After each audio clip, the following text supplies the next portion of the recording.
Life Management Science Labs would like to acknowledge that we live and produce this podcast on the traditional lands of the Wurundjeri people. We'd also like to acknowledge the traditional owners of the lands of our listeners and our international colleagues. We'd like to pay our respects to their elders, past, present, and emerging.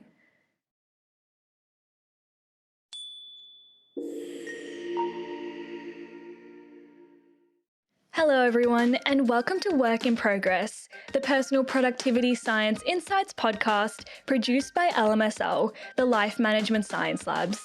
We are champions of life management science, providing structured insights informed by science and inspired by practice on key aspects of conscious living. Each week, we bring you scientific and practical insights on each element with the expert knowledge of professionals in the field. I am your host, Joanna. Let's get started. Hey everyone, and welcome back to Work in Progress, our personal productivity podcast. My name is Joanna, and today we're going to be talking about time-optimized personal hygiene routines and ensuring that we can make our days more productive. So joining me today to help dissect this topic is our guest, Melissa Janis. Melissa is a licensed esthetician and the owner of Maybe's Beauty Studio in Philadelphia, a single practitioner space providing quality services with individualized attention. Hi, Melissa. Thanks so much for joining us. Hi, Joanna. Thanks so much for having me. Excited to be here. Yeah, of course. It's my pleasure. Before we dive into everything, would you like to tell us a bit more about who you are and what it is you do? So, I am a licensed esthetician in Philadelphia, Pennsylvania. I'm primarily known for my body waxing, my Brazilian waxing techniques. I've been an esthetician for 15 years. I really believe in treating your clients as you would royalty, treating everyone like they are a celebrity, and that's really how you retain them. But I really love to talk about skincare, and I'm happy to be here to let people know little tips and tidbits how to kind of do little things to make them feel better and help with their hygiene. Great. Well, we're super excited to chat with you about today's topic. But before we do that, we have a section called Have You Met Melissa? So here we just get to know you with some fun little questions. So my first one for you is, do you read any books or do you have a favorite that you could recommend? So I wish I had time to read more. I'm one of those people that when I read, sometimes my brain starts to wander and I think about all the things that I could be doing or should be doing. But I am right now reading called what is it called? Unprocessed People. I believe I like to read about diet and how it affects skincare and health overall. So I try and read some nonfiction stuff about that. But I will say it can take me a little while to get through a book. I think I need Yeah. to do more audiobooks. No, that's so fair. I feel like it's taking me a while to get through my books these days, but I should get into audiobooks. I feel like they're so much easier to get through if you're just listening to someone else talk. Yes, absolutely, because you can do other things. Like sometimes my brain's just like, you should be doing this instead of sitting and reading. But Oh, I do yeah. enjoy it when I can. Yeah. No, I'm exactly the same. I'll like sit down with a book and I'll be like, oh, there's that thing I should be doing. Let me go do that now. Exactly. Yeah. No, I totally get you.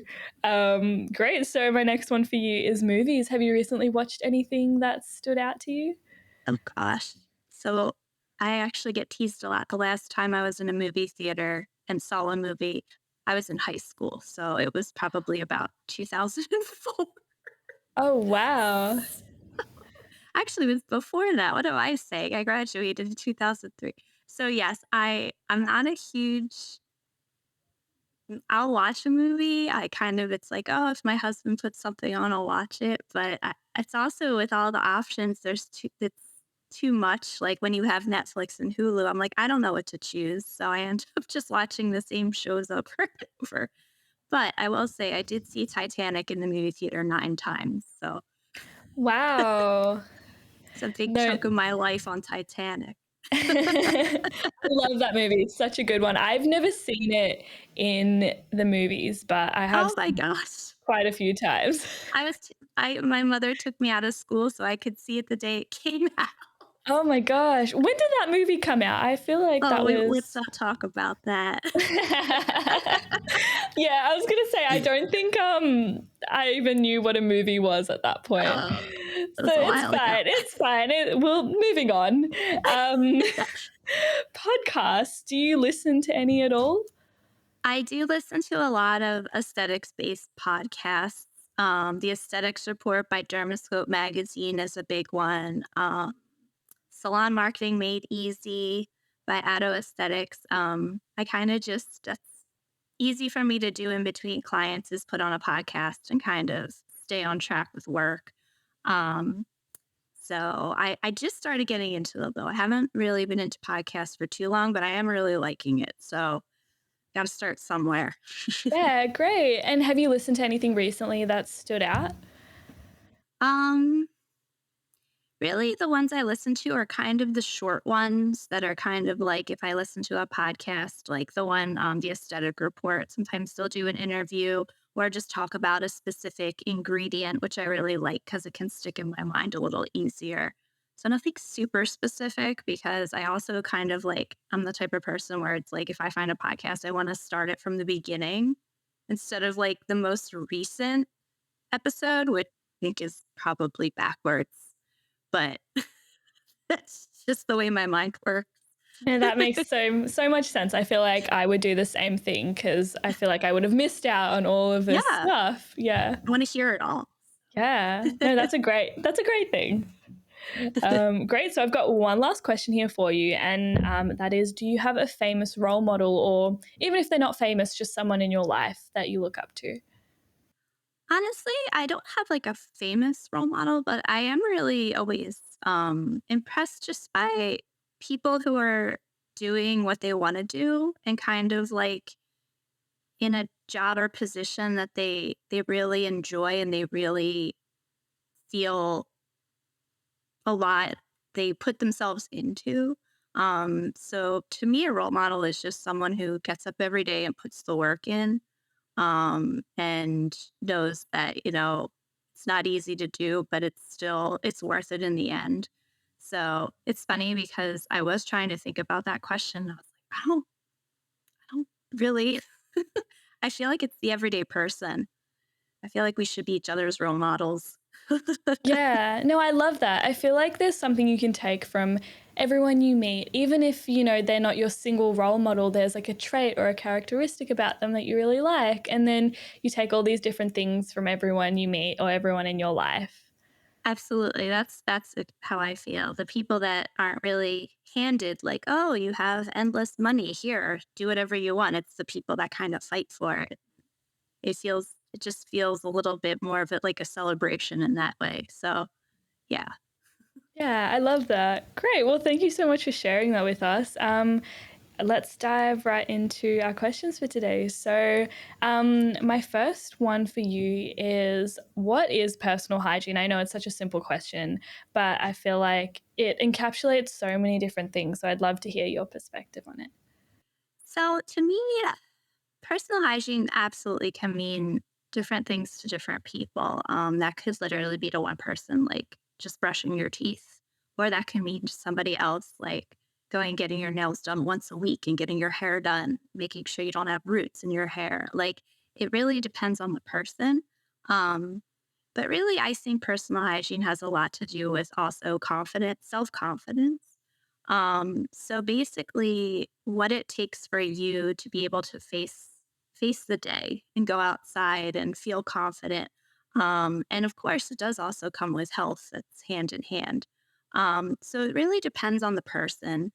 In my field, some people can seem overwhelmed because personal hygiene can get into like a full face of makeup or you have to have your hair done. But really, it's what you want to put into it. A little bit past the like we should all be at least brushing our teeth twice a day and washing our hair a couple times a week, at least hair a couple times a week. It's not my favorite thing to do. um, but a lot of it does. I think it's hand in hand with how the confidence and the health factor. Um, but it's important for everybody to have at least something they do every day routinely for themselves, for their health, and for their benefit. Yeah, and when we're bringing in this idea of productivity and sort of time optimized personal hygiene, how does that change like our approach to personal hygiene? So I do think a lot of people can be very intimidated and overwhelmed by routines, especially in personal hygiene. And I'll just say with hand in hand with, say, beauty field. Um, so my big thing is looking for products with active ingredients that are really going to give you the total package, so you don't have to do 12 steps. Keeping things simple with quality products will make things more efficient because you're not going to feel like you have to take a lot of time out of your day. That's a big thing. You could even just get a really good quality face wash and just wash your face if that's what you think you need. You don't need to add on 20 steps after it. And a lot of things too is that if you're not going to do it, it's not going to. Yeah. So coming up with a routine for personal hygiene that you're actually going to do. So a lot of that is taking out the, oh my gosh, this is going to take me an extra 20 minutes every day. Like, no, it doesn't have to. Do something real quick, even start with something really small and go from there if you see a result or you like it. But something personal hygiene can be efficient. It does not have to be a whole routine, huge routine.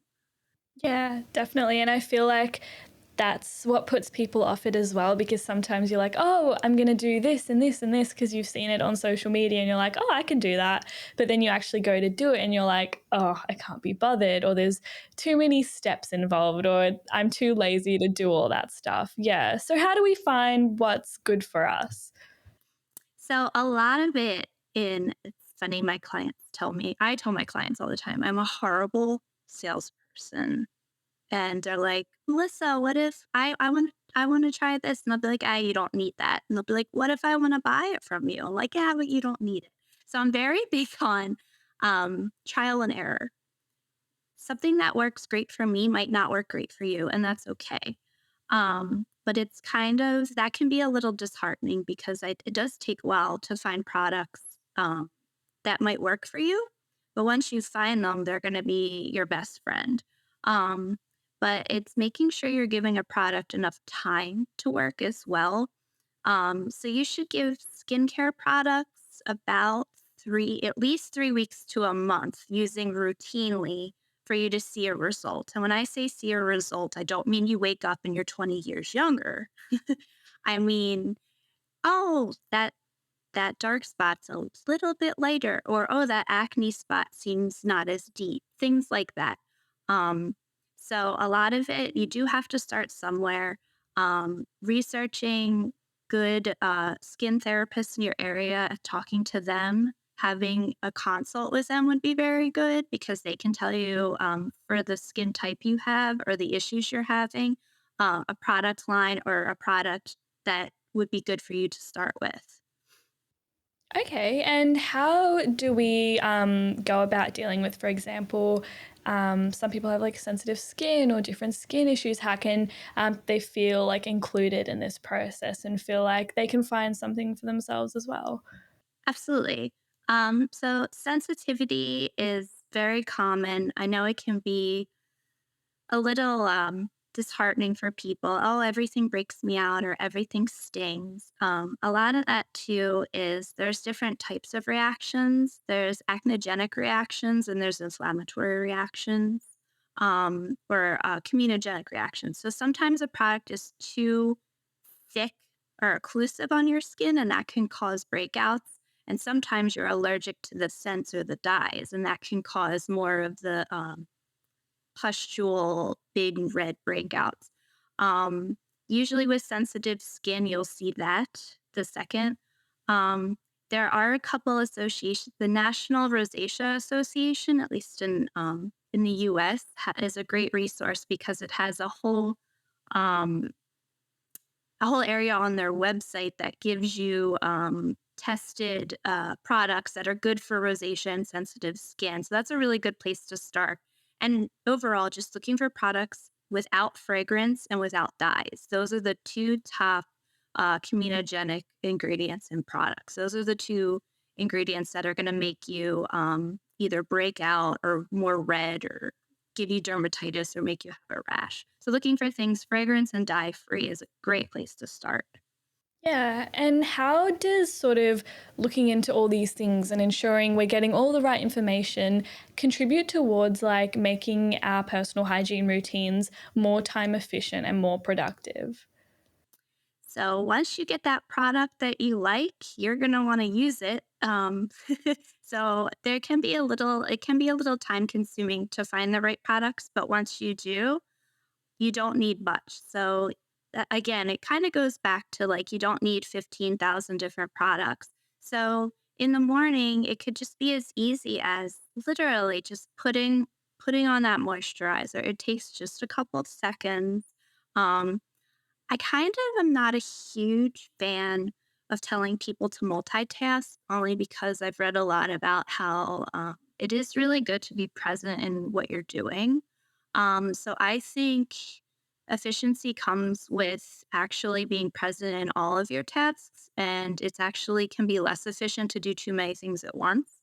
So I kind of tell people to kind of, after you brush your teeth in the morning, just take a couple deep breaths, pump your moisturizer on, and just kind of do a couple seconds and be in the moment. And it kind of also helps you stay grounded. And it's a way to just start your day. I know that can sound a little bit like, but those little quiet moments, when we can have them, they really can be really helpful to kind of have a just start the day in a calm way instead of, oh, I'm doing 16 things at once. So I think that can actually lead to more efficiency.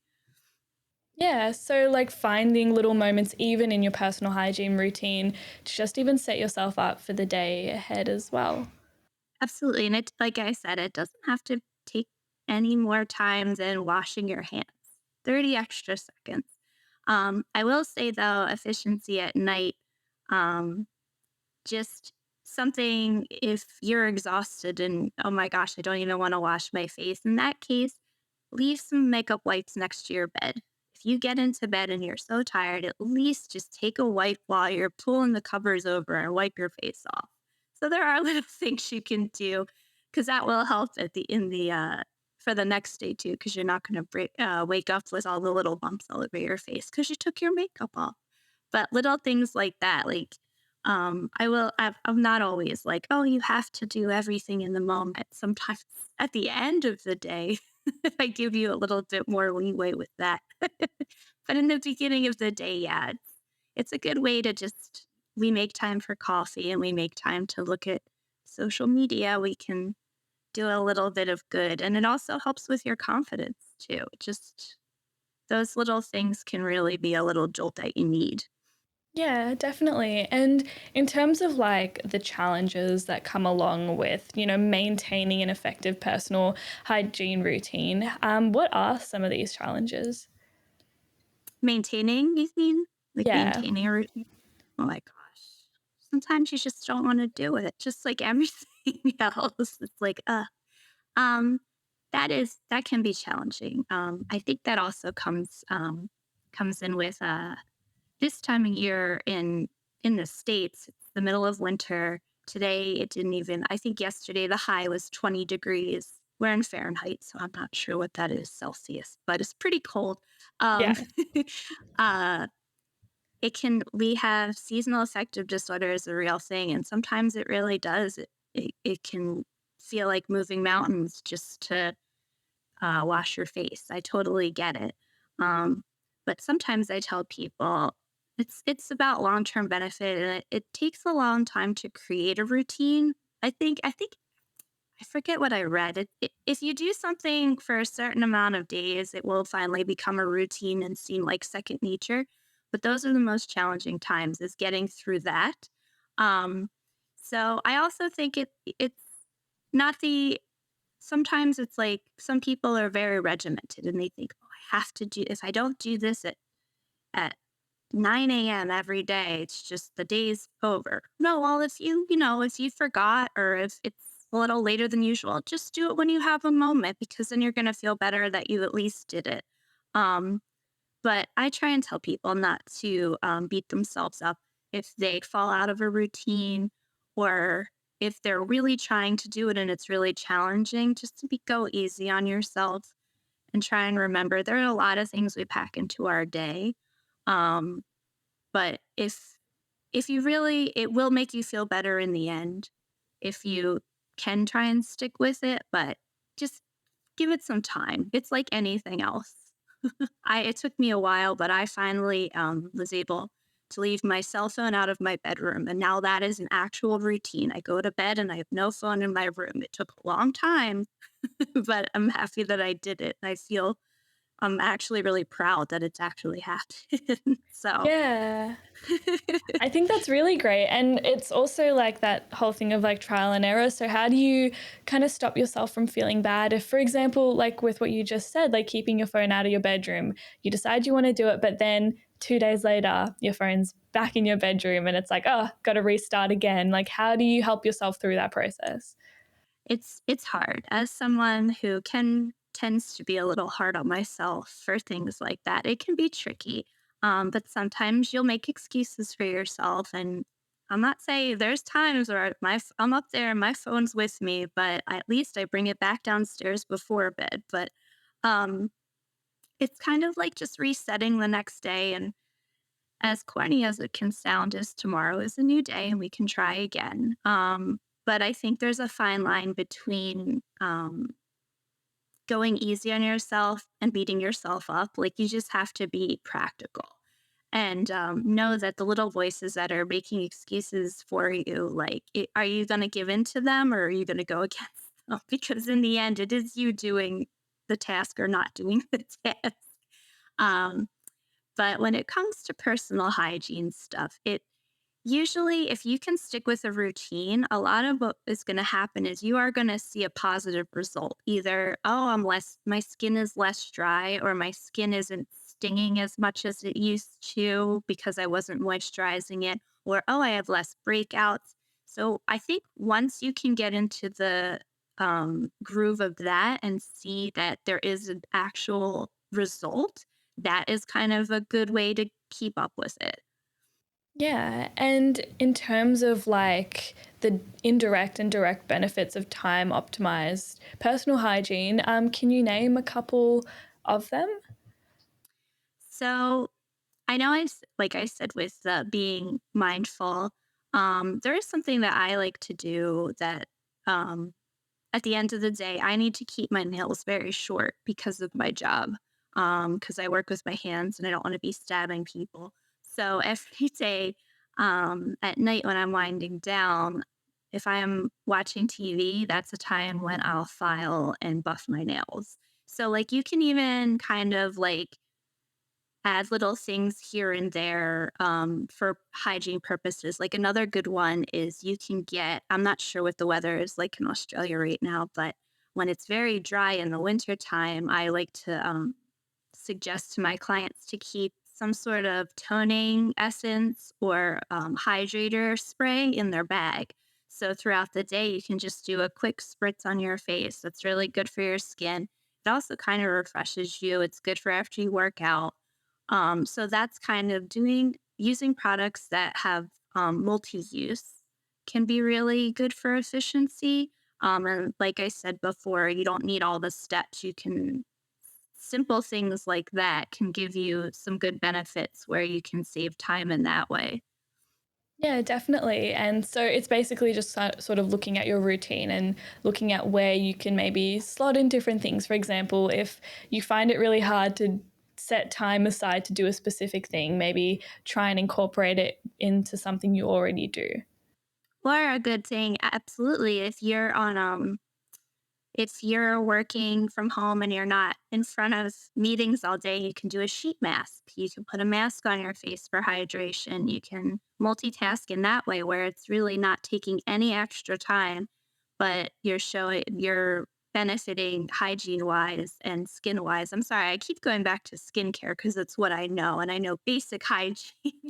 um, but that's huge here in the States too, is like skincare, hygiene, it's kind of hand in hand. So but little things like that, like using a mask and going about your day. We are big here with those acne patches that you put on, and just stick that on when you have a breakout, and that does all the work for you and you don't really have to think about it. So um products that do multitasking where all you have to do is boop and you're done. There's nothing more efficient than that. Yeah, definitely. And I do feel like skincare is 100% linked to personal hygiene as a way of also making you more confident. And we did touch on confidence a little bit before, but how does personal hygiene affect someone's self confidence and why is this important for their productivity? Absolutely. So I think that definitely personal hygiene, no matter what, people, even if they don't mean to, they're gonna judge if, oh, their hair looks greasy, or oh, maybe they didn't shower today. So unfortunately, that's just human nature, I think. So if we can just do even just the basics, and a lot of it too is, again, not going too hard on yourself. You don't have to take a shower and scrub off 3 layers of your skin to to get clean. Like little things like that, and maybe just like a little spritz of perfume or cologne here and there can really just boost your confidence and make you. I have clients all the time that tell me when they come in for treatments that a lot of people don't even see or notice if they're getting body waxing done, just how that boosts their confidence because they know. No one else needs to know. So it's things like that. It's just good for your own psyche, being like, okay, like I feel better because I'm clean and I took a nice warm shower and I smell like my favorite body wash. Like that can really go a long way. As silly as it sounds, like it really can. Yeah, definitely. And also, I feel like doing this consistently over time would have a lot of long term benefits. So, what could some of these long term benefits be? Absolutely. I just think, like I said, like seeing the little, if you have an issue with your skin, or if you're really dry and itchy and you start using the correct body wash or body cream, and you see a difference that your skin is smoother and that you have less of that itchiness and that scaliness, you're going to stick with that. And that's going to give you confidence. And that's going to show you, like, oh, I can do something about this. I think that goes a really long way. And like I said, it goes back to finding the products that are right for you. Um, and you don't have to pile them on. It doesn't have to be anything crazy and that takes forever. Um, but I'm a nighttime shower, so I don't know. I know a lot of people like to shower in the morning or both. Um, but even just that actually also helps me sleep. Like, okay, you take your shower, you put your lotion on, and that's when your body knows, okay, it's time for sleep. So that can also be a benefit, I think, getting into a routine that kind of gets your body into sleep mode, which is really healthy. And you can't be efficient if you're tired. So I think that's helpful. Yeah, 100%. And I also feel like there's so many different ways you can like streamline your personal hygiene routines. Like we did talk about things you can do in the morning and then also a little bit of what you can do at night. So, how does someone sort of round off their entire routine from like morning to night? How can they, are there any strategies or tips they can use to figure out what they should be doing at different times of the day? So that's a lot of just really going to a good again, I get this all kinds of goes back to being a skin expert and a skincare professional. Going to a consultation, even for body, every like full body, not just face. Learning about your skin, learning about what it needs, um, what ingredients will benefit the issues that you're having, and just getting the right products and the right ingredients. so you're not wasting your time and your money on things that aren't going to work. So finding a trustworthy and reputable skin therapist in that respect is really going to help you. But I do think day to night, like you don't, some people don't even, you don't have to do anything super different from day to night. You can just have, I don't even wash my face in the morning. I only wash my face at night because I'm not a sweaty sleeper. So there's little things that you'll kind of like learn what works for you. But you don't need to have different products for day and night. And it's more about kind of listening to your body. And if, oh, I feel, my skin feels a little oily throughout the day, you can maybe get those little oil blotting papers. But if you don't have that issue, it's a step you don't need. So it's kind of just like learning about skin in general and learning about your body, but not feeling like you have to do 20 different things. And some days you won't need to do as much as other days. And that's just not beating yourself. Like I didn't do my 20 step today. It's not necessary. Yeah, and I guess it does come down to that sort of trial and error and being okay with trying something and it not working, or like doing a bit more research and seeing sort of what you should be using or what other people might recommend, or I guess even learning your skin type. I feel like that's a Yes. really good first step. Absolutely. And just knowing that efficiency comes with learning, and you're not going to be efficient at anything until you learn about it. But once you get it down, it's going to be just another part of your day, and it's not going to be anything super intimidating.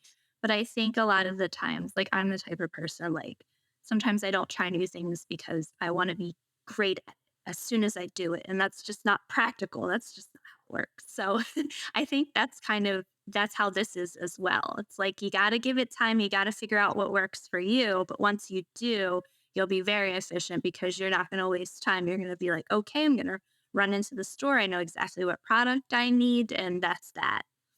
Yeah, absolutely. And our next section here is our practices and habits debrief. So, based on what we've been talking about, I'd love if we could focus on maybe just one practice that you would personally recommend to improve personal hygiene. Maybe it's something that you use, or even just something else that you might recommend.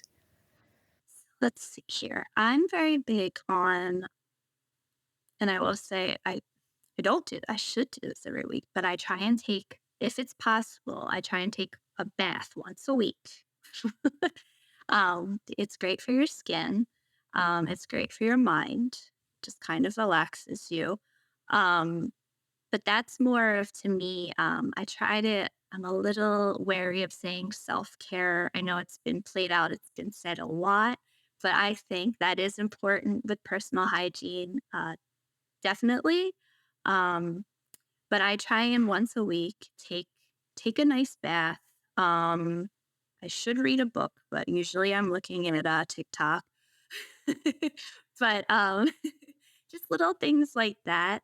Um, Keeping it simple, like I said, a sheet, putting on a mask while I'm taking a bath. That's actually a good way to do it too. If you're laying in the bath, might as well put a mask on your face or put a conditioning treatment in your hair.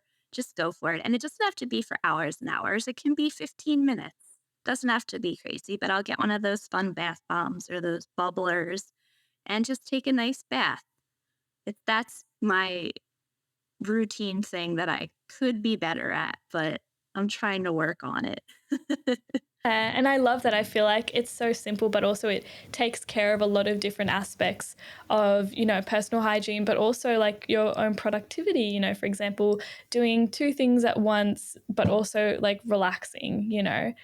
It's yeah, the bath is kind of doing the work for you. And make sure, as much as we love to take a steaming hot bath, it shouldn't be too hot because that actually dries your skin out, as sad as that is. But you want it to be kind of just above body temperature, or you're going to get really, really dried out. That's just a little tidbit. Okay. And does the same go for like showers? Yes. So as much as everyone loves a hot shower, the hot water actually depletes the moisture in the skin. It draws it all out. So that's why you get all pruny after a hot shower. So that's why it's good to actually keep the water just warm, which is kind of a bum out. but especially in the cold weather here.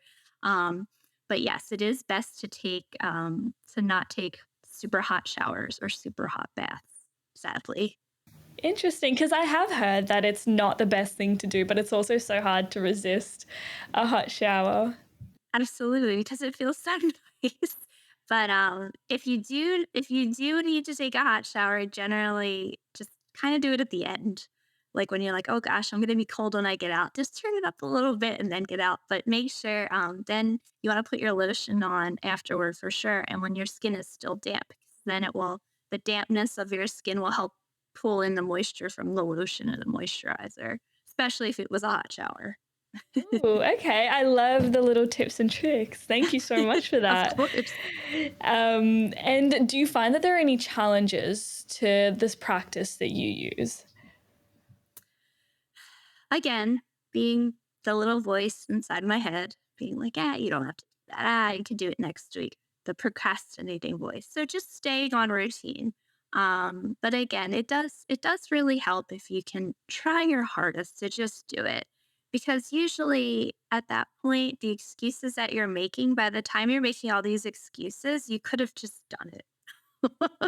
So, and like every time I get out of the bath, I always like, oh, my skin feels so smooth and I'm so glad I did that. But sometimes the struggle is just in the excuses that we make in our minds before we do something. So it's kind of just kind of trying to push that little voice out and push the little voice in that saying, you could have just done it by now. Why don't you you just go ahead and do it? So just yeah, the challenges of like the adding something else to your day, but knowing that you're in charge, the tasks that you do are the tasks that you decide to do. So it's really up to you in the end to stick with them.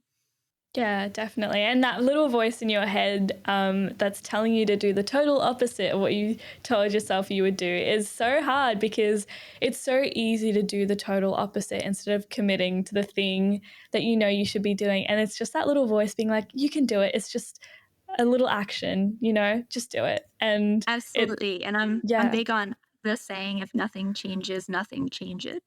So if you don't change anything, that's it. So I'm really big on that. Like, and just yeah, trying to, if it was easy, everyone would do it. Everyone would, have the perfect gym routine and the perfect diet, but we all make these decisions every day. So sticking with them can be very, very challenging. I mean, I'm sitting here with a Starbucks hot chocolate. I shouldn't be, but here I am. It was cold today. Um, but that's okay because now I'm like, okay, tomorrow I'm just going to drink water all day and just put that in my mind. So just trying to, like I said, walk that line between being easy on ourselves, forgiving, but knowing that you have to give in a little bit here and there, not being so rigid, but also being like, but you still have to do it. Yeah, definitely. And I think it's okay to let yourself go sometimes if you feel like you can come back to like your routine. Like for example, the hot chocolate, like you said you're going to go back to drinking water tomorrow. Like as long as you can bring yourself back, I feel like that's important. And it was a 50-50 because I can't drink caffeine too late because here we're going on, it's early evening here.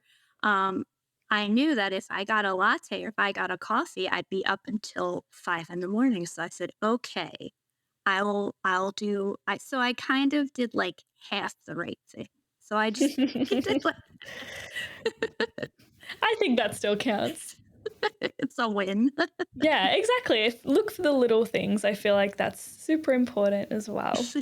And how do you feel like, incorporating, this practice, every week into your routine has sort of changed your perspective on productivity? So once once you get into a routine, it doesn't feel like it's taking up any of your time. I feel like once it's just part of your day, it's part of your day. So you don't feel like you have to look for time. The time is just there.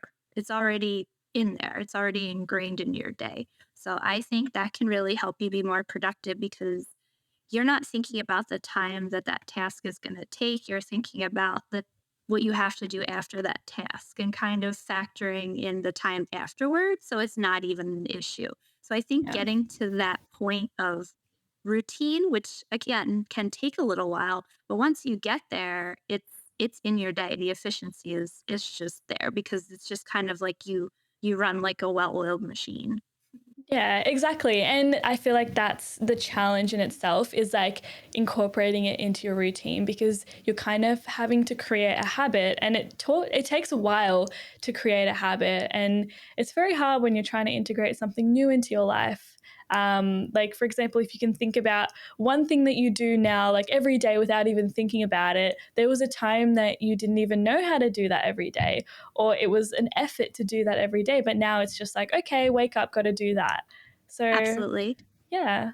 I completely agree. That can be with things like meditation, and even I wasn't a coffee drinker until I was in my late 20s, and I never even drank coffee in the morning. And now it is not even a thought. Literally, I just come downstairs and I start my coffee because that's just part of my routine now. It's not something. It's just not something that I have to make time for. It's just part of the day. Yeah, definitely. And like the same goes for me with like water. I never used to be conscious of the fact that it's important to drink water, but now every time I sort of like see a bottle of water or I'm like, I should be doing something, water just pops into my mind and I'm like, okay, got to drink some water today. It's not that I have to write notes for myself or like set an alarm to drink water at certain times in the day. It's now just like ingrained into my mind as a thing I need to be doing every day. And that also, I think, fits in with the hygiene too. Like, like water is essential. And even just having a big jug of it on your desk, reminding you, like, hey, you have to, like, it's right here. Like, you have to do it. And you'll feel better when you do too. So it comes hand in hand. But yes, habits can be very, very challenging to start. But once they're part of your day, you don't have to even think about them. The efficiency just flows because you probably feel like you have more time because you're not adding all these little seconds. Oh, I have to do that because you already did it. It's done and it's a priority. Once you prioritize certain things, they just they're efficient by themselves for sure.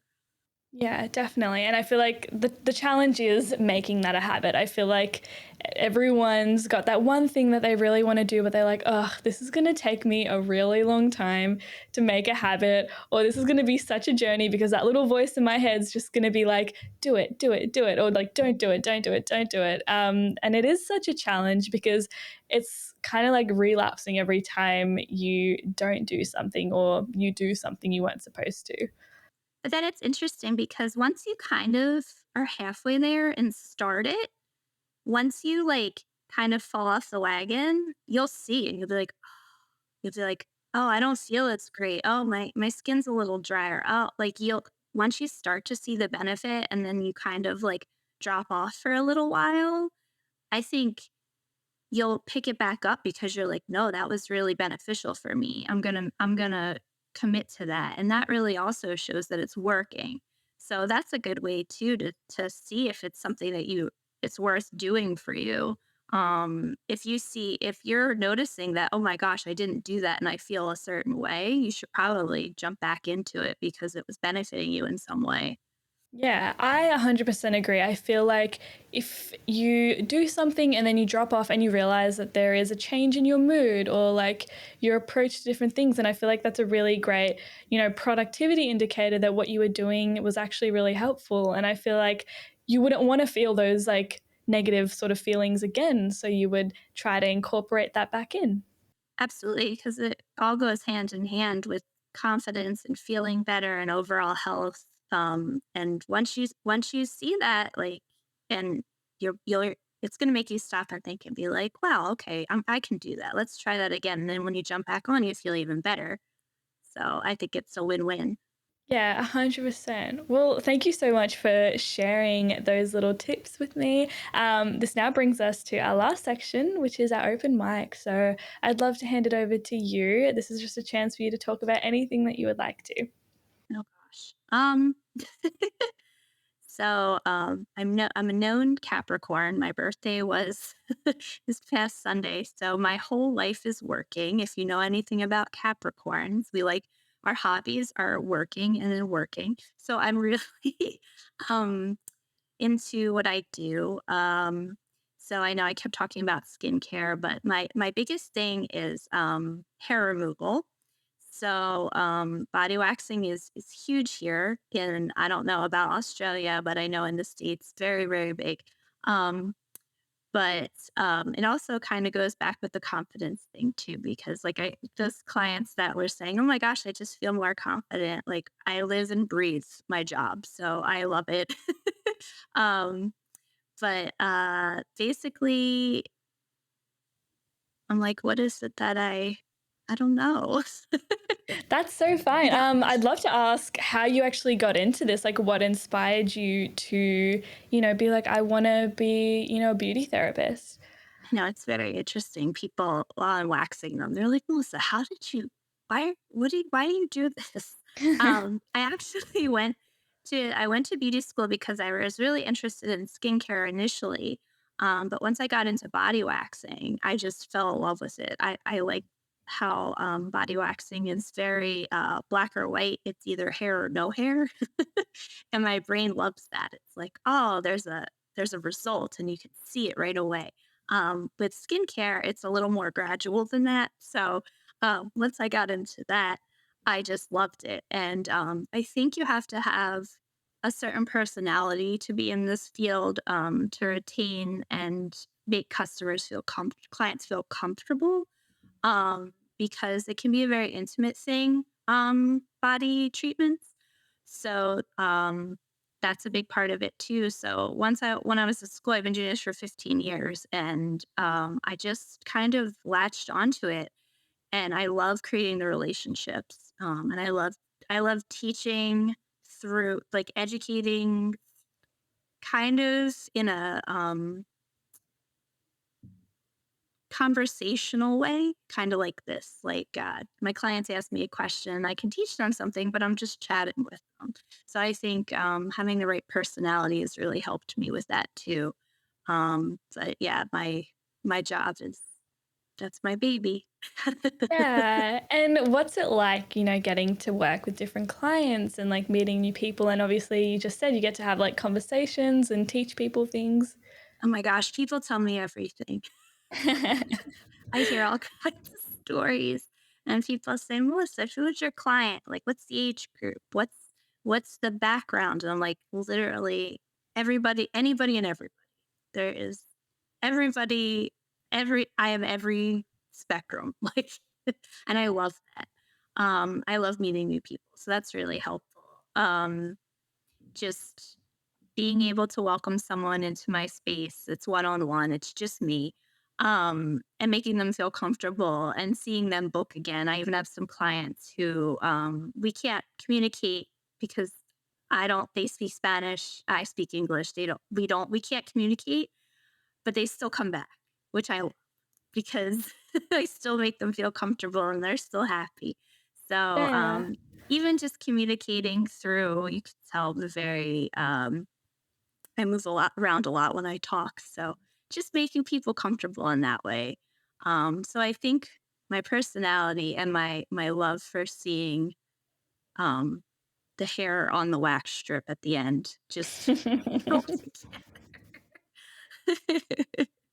Yeah, I feel like that's so great. And I love how you like love the results and you love the whole process. And I do feel like beauty therapists, even like hairdressers, like you just have the most random conversations and you just tell your hairdresser everything. I feel like it would be the same for a beauty therapist. So you would have heard so many great stories.